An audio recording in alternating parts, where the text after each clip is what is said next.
Living in Britain, I just can't stop noticing more weird changes. Queuing then. Queues, which fast became a feature of the British way of life. Queuing now. Mr. Sadiq Khan see the situation of TFL.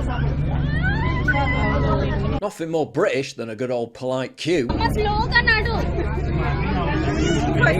Feature of the British way of life are about to become a memory. This is Pascal, Lido, S13 bus, and this is the situation. If you only knew how bad things really are. Third worldification has introduced us to a delightful new form of cultural enrichment. Young men aimlessly milling about doing nothing. From Spain. To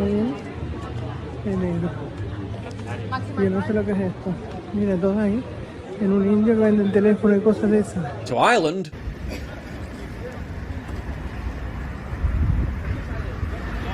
And even now in South Korea. City shows South Korea's changing face. Nearly 13% of people living here are foreign-born. Here we see some world-class commando prone position milling, some more quality milling happening here. The millers really have perfected their technique, elevating pointless loitering to a new social art form. ¿Para qué van ustedes? Lo que tenemos que sufrir nosotros aquí. De loco. But others have a bit more get up and go about them. In Paris, this guy really embraced the entrepreneurial spirit.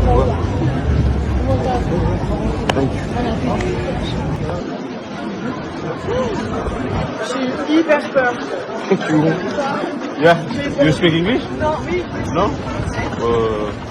Yeah? Sorry. Oh, okay.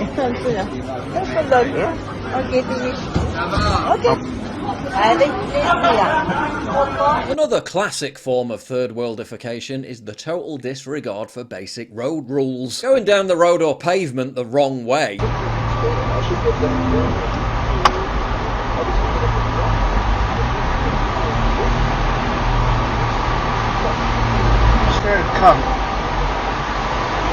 And cycling down a motorway even though it's illegal and insanely dangerous.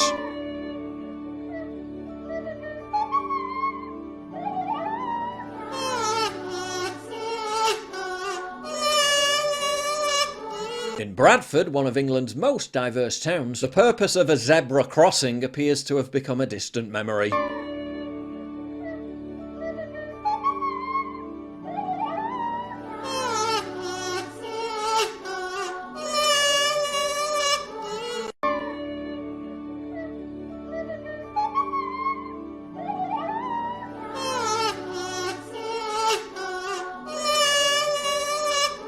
Just by coincidence, after falling for decades, road traffic fatalities are suddenly on the upswing. The BBC complained about how car insurance quotes are higher in ethnically diverse areas. Wonder why?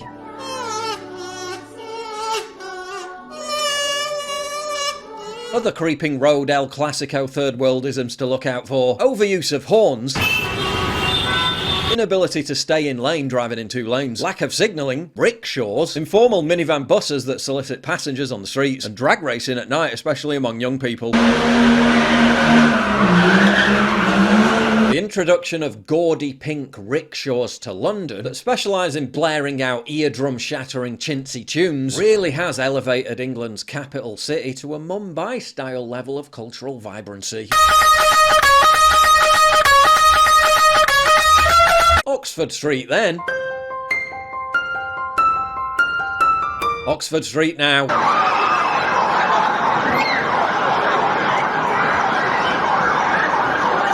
You've probably already noticed all the trash. Lovely. What a sight to be greeted by. Come to Birmingham, Benjamin said. You'll love it. But what about another classic third worldism? The trash fire, where for convenience they'll just burn their crap on the street. It's not even they're going to melt the street bridge, going to melt the tarmac. That's on the public footpath. Yeah. I think you need to call the fire brigade. Today, a rare 1930s Elvis car could sell at auction for around £500,000. And these blueprints got here, you can't tell the story. I think we should call the fire brigade. Surely that's not allowed. That path's got to be hot for people to walk by. We've got school run. Look, there's kids up the road.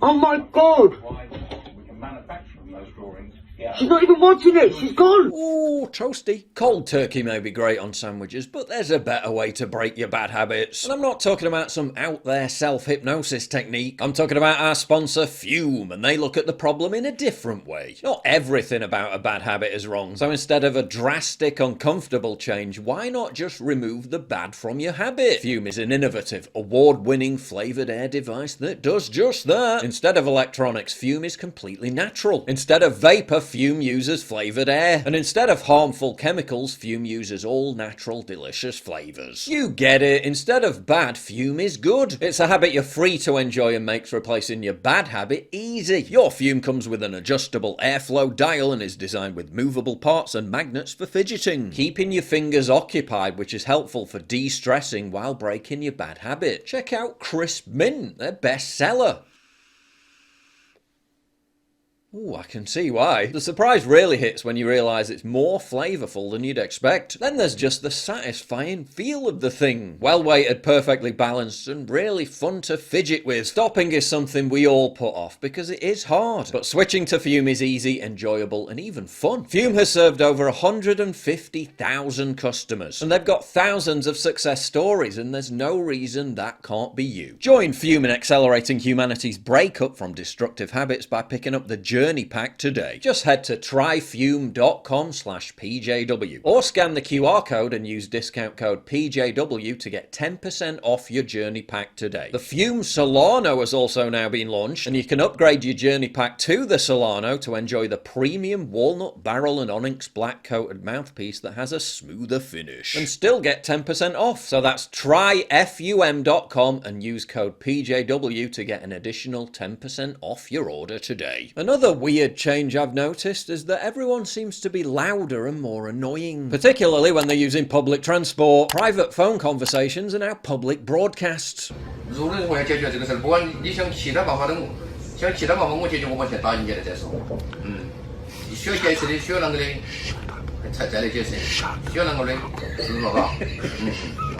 Apparently, headphones don't exist anymore, and everyone needs to be subjected to this.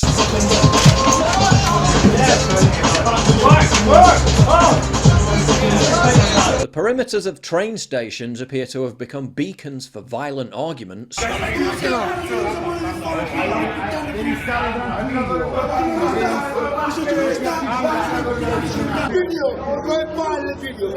And civility in general seems to have taken a backseat. I suppose like the rest of the country, there's just no manners, no respect about it anymore. Our high streets seem to be undergoing some weird changes too. Everything's closing down, being boarded up, being abandoned and left to rot. Abandoned shops, abandoned whatever that is, abandoned whatever that was. From Nottingham. Yeah, it's definitely not doing great. Look, on that side there, every single one going down. And then on this side, look, to let. Look at all that. Huge strip of shops here. To Sheffield. Now all the windows covered up. And then just one door down, another one there, boarded up. Even in London. London, the fourth wealthiest city in the world, the #1 global financial hub, with a population of over 9.5 million people.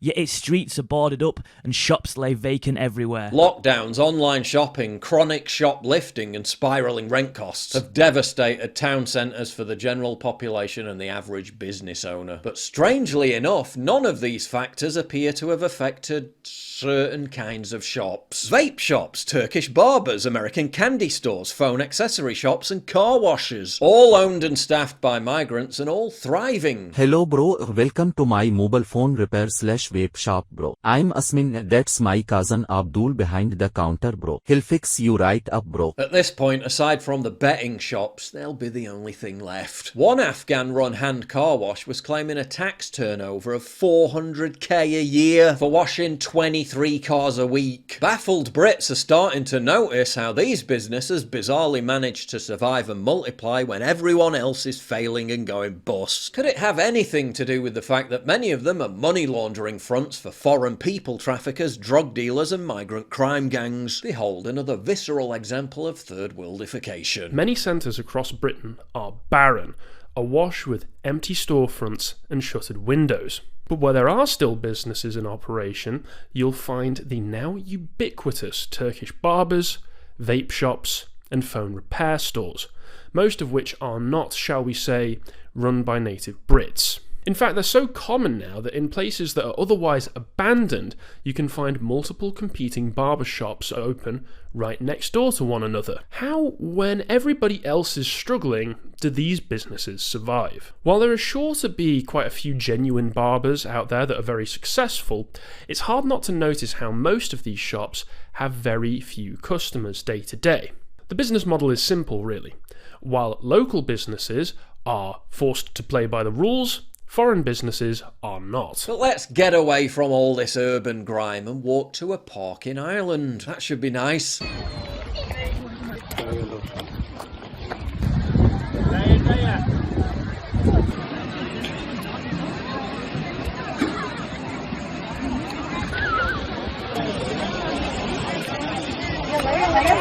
Lovely. Some of this might seem depressing. That is, if it were not for the one thing that makes tolerating all this in the grand scheme of things completely worth it. The vibrant, tasty, diverse cuisine. I'm cooking the chicken in the back garden before it goes into the restaurant.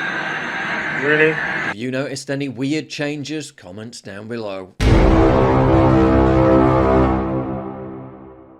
If you value what I do and you want to help support me, please visit pauljosephwatson.locals.com and either pledge a one-time donation or subscribe to join my community, get early access videos, and message me directly. And exclusive live streams coming soon too. Promise. Check out the Locals link down in the description. And don't forget to take a look at the brand new website, modernity.news. That's where you'll find all my content, including exclusive articles. That's modernity.news.